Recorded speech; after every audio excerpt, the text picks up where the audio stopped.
iconic to the up-and-coming, design is the heart of our business. Copenhagen, Phoenix, Scottsdale, Tempe.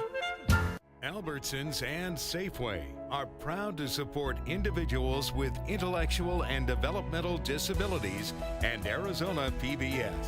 Learn more at azpbs.org/disabilities.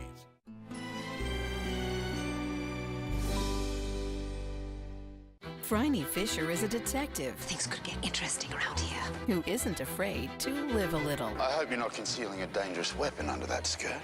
I'm concealing a lot of things. The irresistible series, Miss Fisher's Murder Mysteries. Tonight at 8 on Arizona PBS. Explore new ideas and new worlds here on Arizona PBS, a community service of Arizona State University. See this flower garden? There used to be a car sitting there, a car I didn't use and didn't want. So I donated it to public television, and they took care of everything. In addition to supporting my favorite programs, I earned a tax deduction. Turn something you don't need into something you really want. Contact the Vehicle Donation Program. Coming up next on Arizona PBS, Life and World. PBS Online. Share, tweet, watch. Coming soon to Arizona PBS. Next time on Antiques Roadshow Vintage Omaha. This is remarkable. Wow. I've never seen one outside of the Hall of Fame or outside of a historical society. Really? Is that right? Oh my goodness. Yeah. I've never seen this particular form. Oh my. I love it. I do too. Oh, it's just fantastic. Play along and guess which values have changed or stayed the same. Next time on Antiques Roadshow. Monday night at 7 on Arizona PBS. Support for Arizona PBS comes from viewers like you and from Support comes from Citizens Clean Elections Commission, your source for unbiased voter information. Watch an upcoming debate and vote informed this election. Visit azcleanelections.gov/debates for dates and ways to watch. From the Cronkite Studios in downtown Phoenix, this is Cronkite News. A controversial decision. The Environmental Protection Agency changes the rule about ponds holding coal mining waste. Making the rounds, Judge Brett Kavanaugh meets with Senator Jeff Flake on Capitol Hill. The woman behind the popular Pixar movie, how the author of Coco is spreading inspiration to children everywhere. Cronkite News starts now. Good evening and welcome to Cronkite News on Arizona PBS. I'm Amanda Mason. And I'm Karine Haro. Thanks for joining us.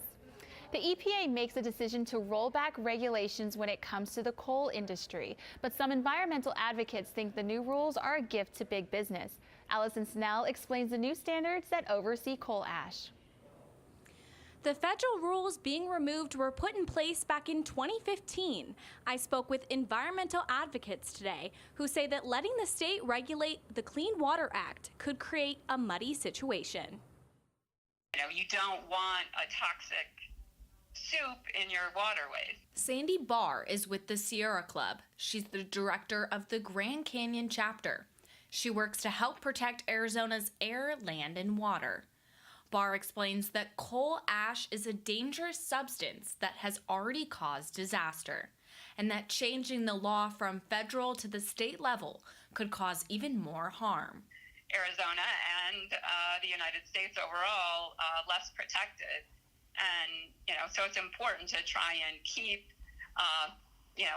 the coal ash out of our waterways. Coal ash is filled with all kinds of contaminants, and so if it's going into the water, it affects us. Randy Saraglio is a conservative advocate with the Center of Biological Diversity.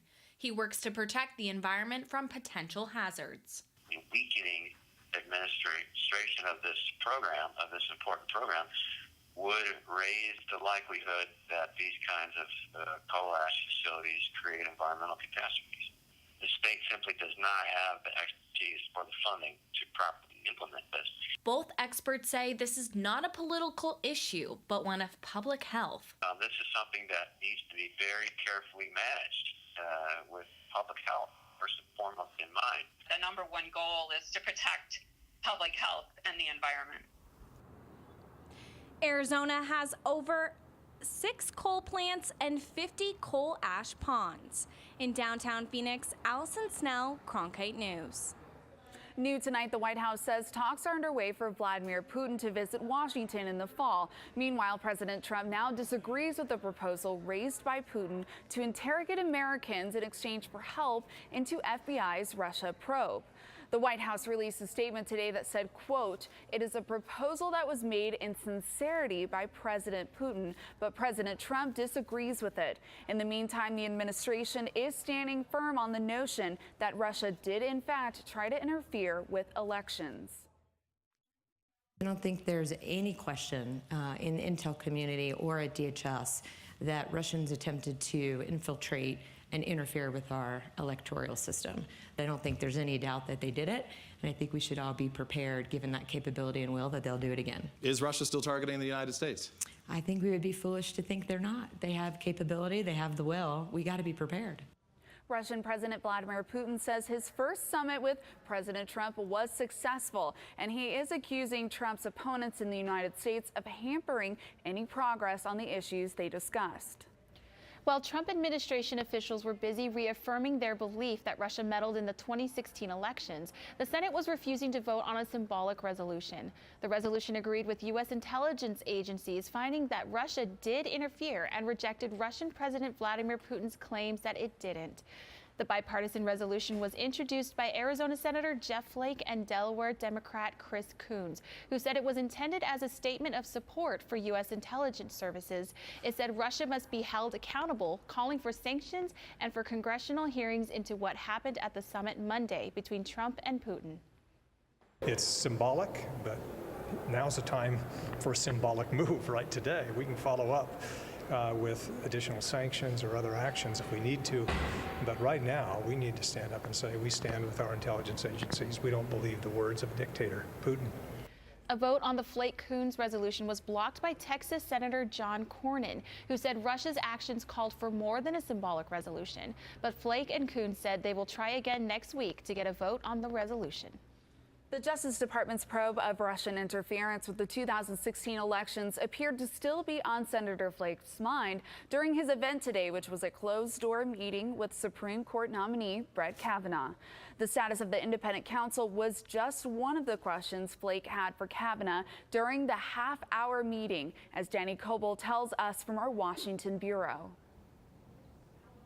Supreme Court nominee Brett Kavanaugh has been making the rounds on Capitol Hill since he was nominated by President Donald Trump last Monday.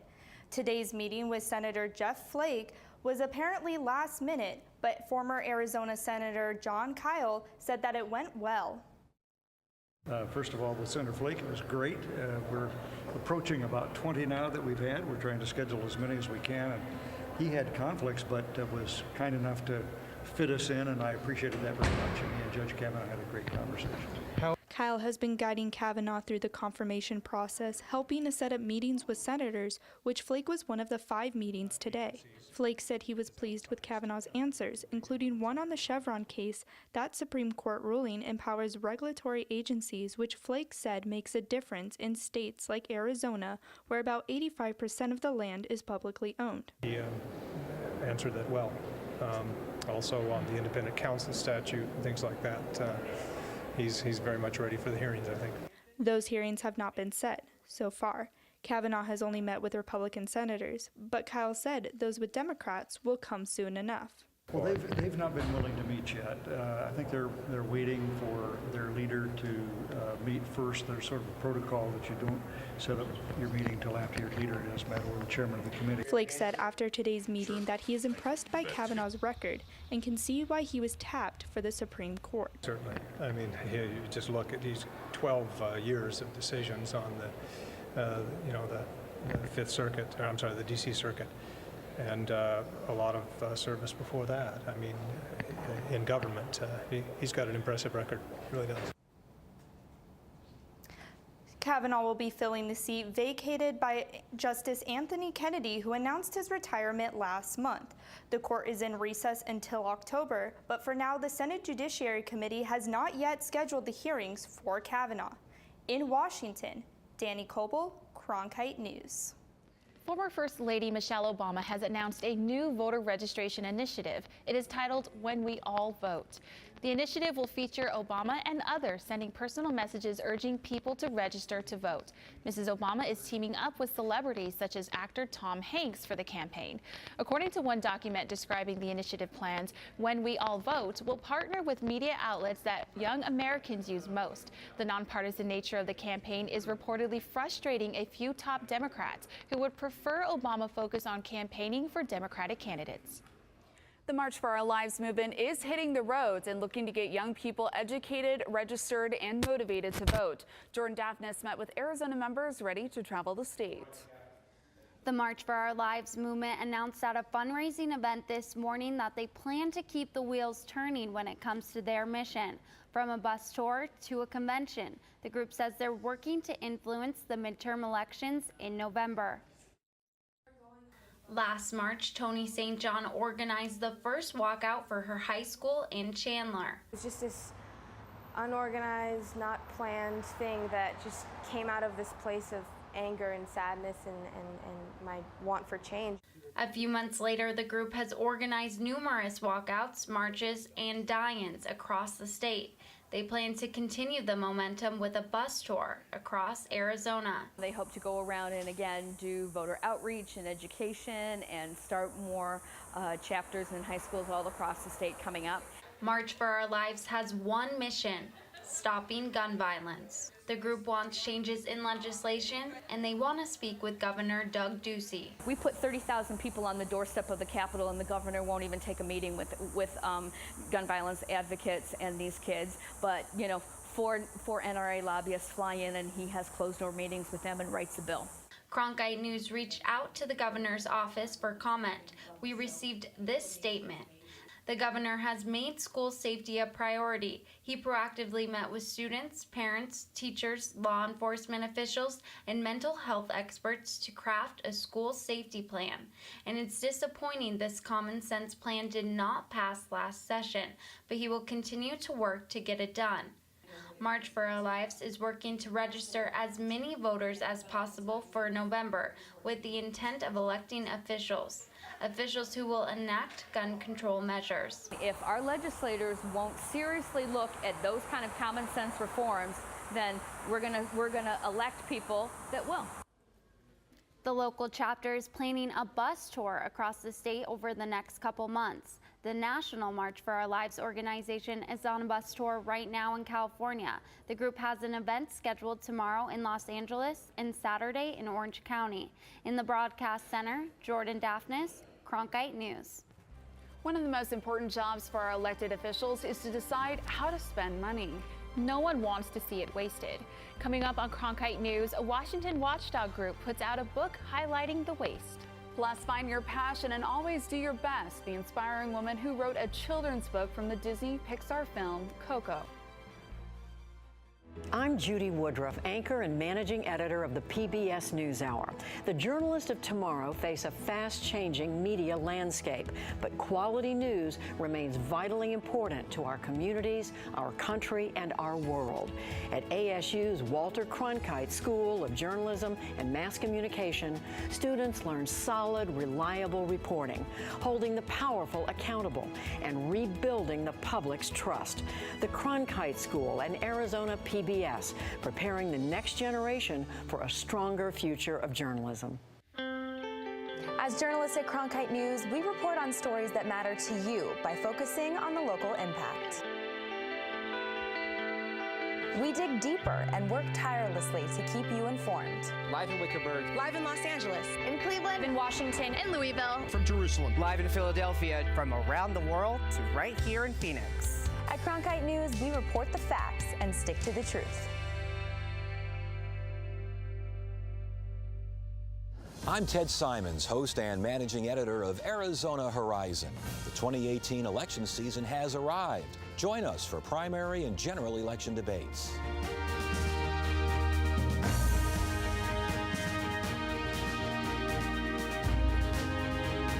Right here, meet the candidates and hear their positions. Arizona Horizon, your source for what matters most this election season. only on Arizona PBS. Bringing home the bacon. Politicians often brag about it when elections roll around, but government groups say it can become a problem when too much money is spent without much oversight. A new report on so-called pork barrel spending says it's on the rise again. Pat Pabletti has our story from our Washington bureau. It is time to drain the swamp in Washington, D.C. Donald Trump promised to rein in wasteful government spending, but it appears that Congress didn't get the message. Citizens Against Government Waste, a Washington-based think tank, recently unveiled its annual Congressional Pig Book, which claims to show $14.7 billion in pork barrel spending, a 117% increase in earmarks from last year. Republican lawmakers who gathered for the unveiling of the Pig Book yesterday denounced the so-called pork barrel spending, which circumvents a merit-based allocation system in favor of discretionary spending.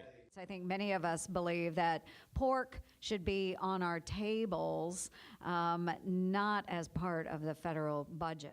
The Pig Book revealed 232 earmarks, a 43% rise from the previous year, which CAGW claims has cost taxpayers over $14 billion on everything from F-35 fighter jets to a brown tree snake eradication program. To me, at least, that seems fiscal lunacy. One of the most significant conservative victories for reining in out-of-control spending. And yet, Republican majorities would be the one to abandon them. Senator Jeff Flake, who has long been an advocate for cutting earmarks, called his own party's lack of fiscal responsibility not good and expressed disappointment in rising earmark spending. If you look at the last appropriation bill, or the big omnibus bill that we did in January, it busted all of our budgets and went far beyond what we should have spent. So as a Republican, one who believes in fiscal discipline and limited government, we haven't done very well. In Washington, Pat Pabletti, Cronkite News. Today, the Arizona Office of Economic Opportunity released a new jobs report. For June, Arizona's unemployment rate is at 4.7%. The state's economy lost about 45,000 jobs from June, and the top sector that gained jobs was construction. For hundreds of years, Arizona has had a thriving farming community. And it's much more than just cotton or wheat. Next on Cronkite News, why certain beans grown in our state help make connections to the past. Temperatures are rising throughout this weekend and next week, so stay tuned for your full 7-day weather forecast.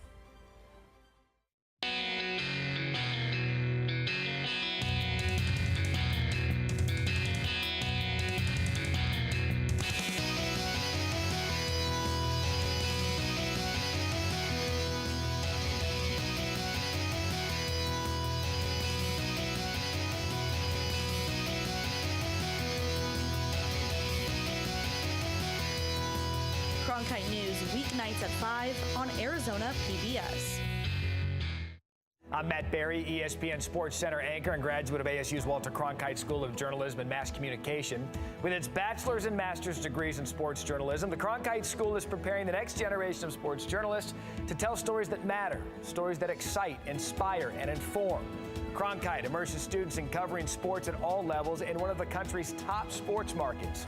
It's this hands-on experience under the guidance of award-winning sports media veterans that shape the top journalists of tomorrow.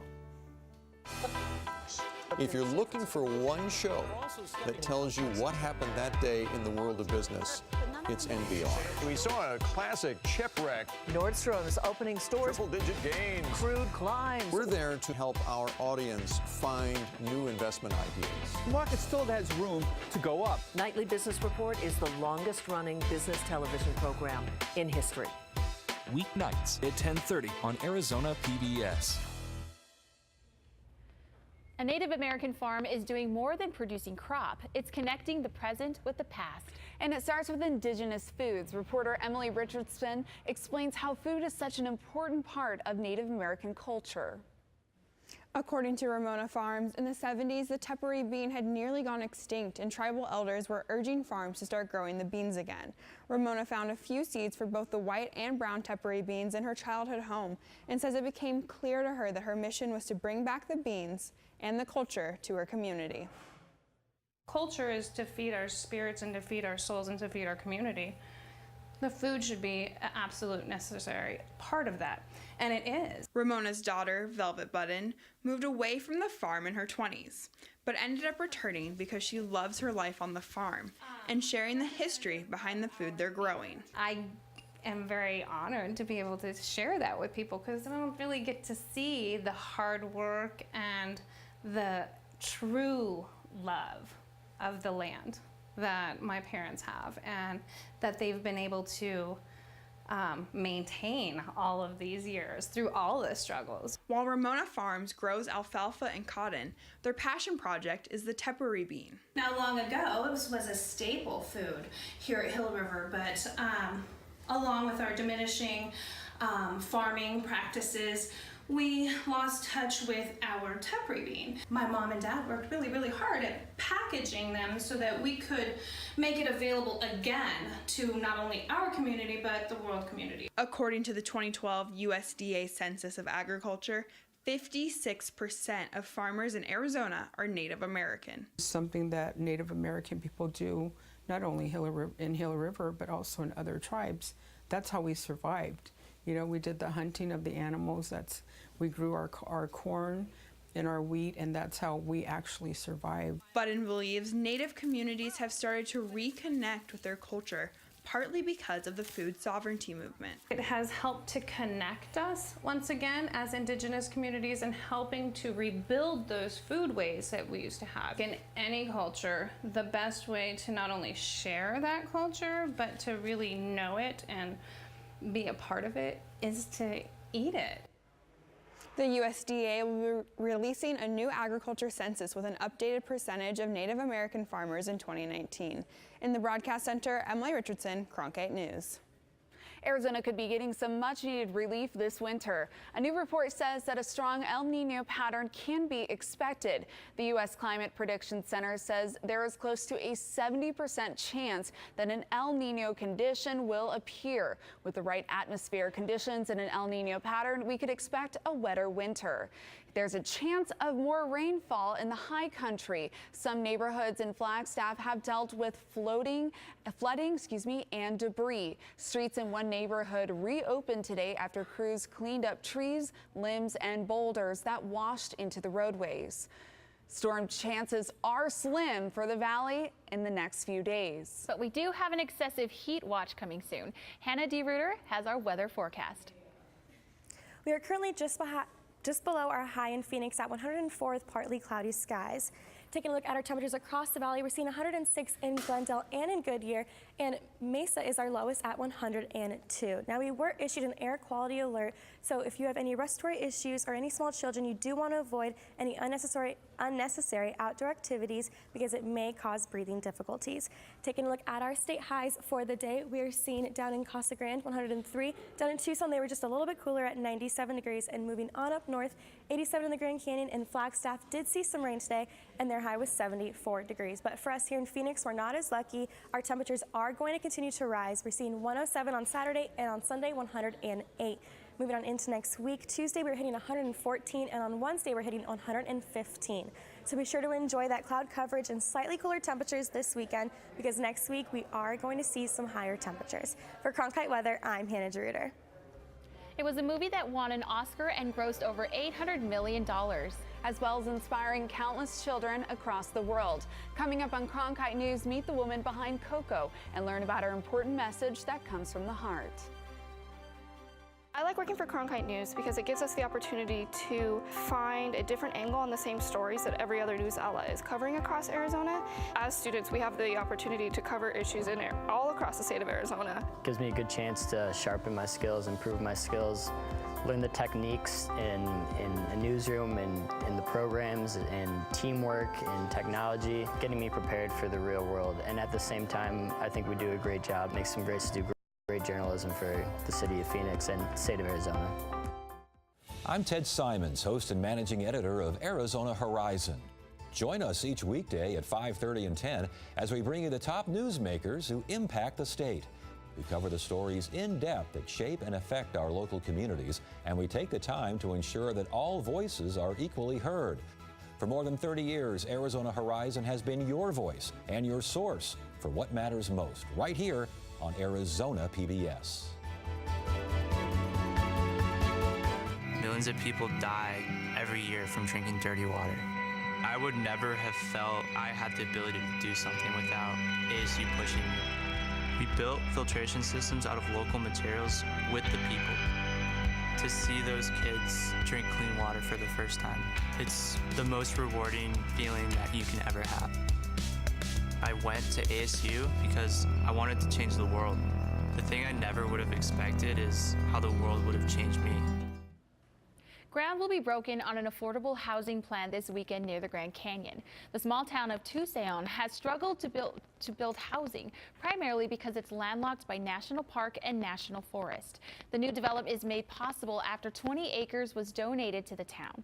The housing is expected to be finished next summer. The League of United Latin American Citizens Convention is happening in downtown Phoenix. It's a convention to celebrate Latin heritage in Arizona and to continue fighting for Latino rights. Speakers include Arizona lawmakers, an astronaut, and even former Vice President Joe Biden. But last night, I spoke with a woman who has inspired children across the world. Coco is the story of a 12-year-old Mexican boy who dreams of becoming an accomplished musician and learns about his family's musical history while on an adventure through the land of the dead on the holiday Dia de los Muertos. Ronnie Capen Rivera Ashford, the author of a read-along storybook for the movie Coco, grew up in Nogales, Arizona. She's been writing since the age of 15 with a goal to connect families and promote acceptance. The message from Coco today is that music comes from our heart, writing comes from our heart, being with people we love, whether it's family or friends, and acknowledging and honoring our culture. For 11-year-old Jocelyn Perez, the story of Coco brings back memories of her grandma, who was nicknamed Coco. Well, my favorite memory is that when she was sick, I would play Barbies with her when I was small. She also remembers the words of wisdom her grandmother shared. To never let anybody control you.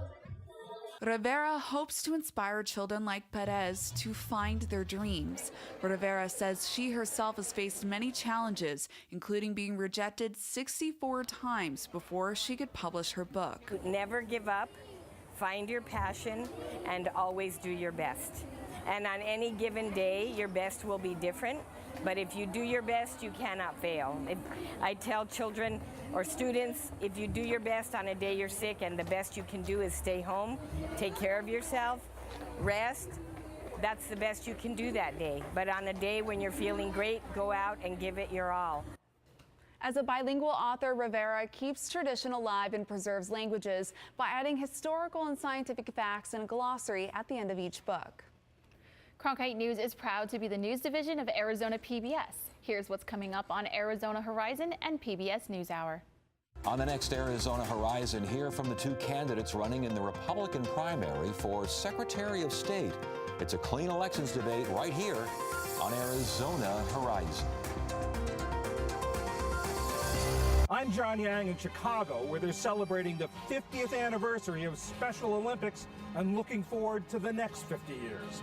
I'll have that story on tomorrow's PBS NewsHour. That's it for Cronkite News tonight. Thanks for joining us. And for top Arizona stories anytime, go to cronkitenews.azpbs.org.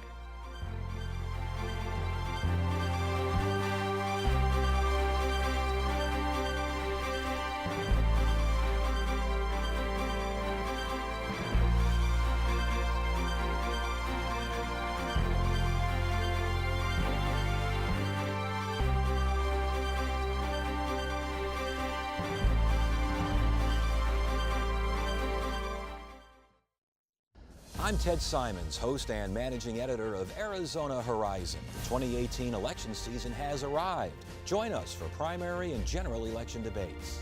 Right here, meet the candidates and hear their positions. Arizona Horizon, your source for what matters most this election season. Only on Arizona PBS. Coming up next, it's the Republican candidates for Secretary of State. Support for Arizona PBS comes from viewers like you and from... I'm David Goldstein, owner of Biltmore Loan and Jewelry. we buy or loan on upscale assets. We have over 30 years of experience in determining values of automobiles, jewelry, art, collectibles, and antiques. For more information and appointments, BiltMoreLoan.com. Friendship Village Tempe, a retirement community for over 30 years, offers independent living with residency options, lifelong learning classes, as well as continuing care. Information at friendshipvillageaz.com.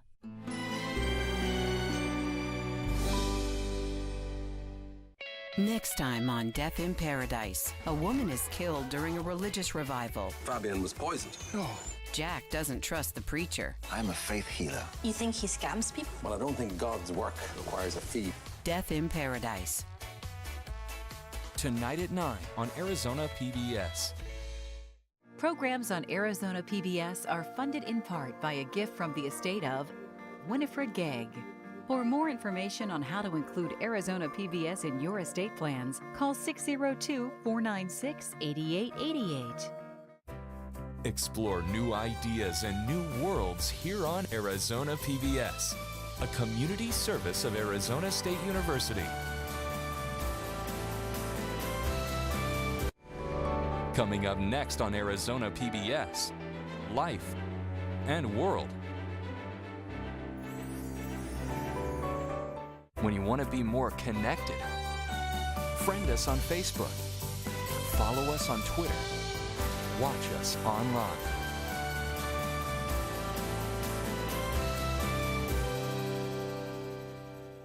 Support for Arizona PBS comes from viewers like you and from Arizona Highways Magazine is for people who strive to enjoy and are inspired by Arizona's unique outdoor experience.